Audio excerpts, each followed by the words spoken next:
Mr. Market goes in a depressed phase, that Berkshire Hathaway has got an investment portion of its book value about 28,000 per Class A share.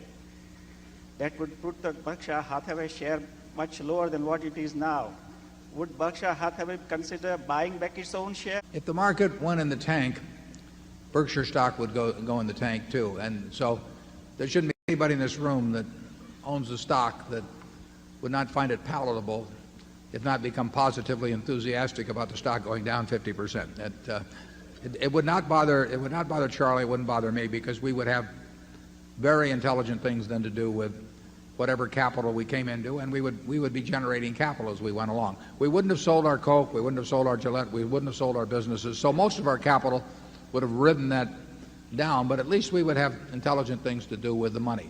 One of the intelligent things possibly could be to buy in our own stock, but that would imply that our own stock was cheaper relative to value than anything else we could find among possible opportunities. And the chances are we could find things that were more attractive.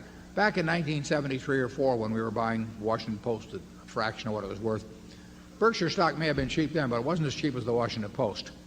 In 1987 or, well, in 1988 and 89, you know, Berkshire stock may or may not have been cheap, but it wasn't as cheap as Coca-Cola.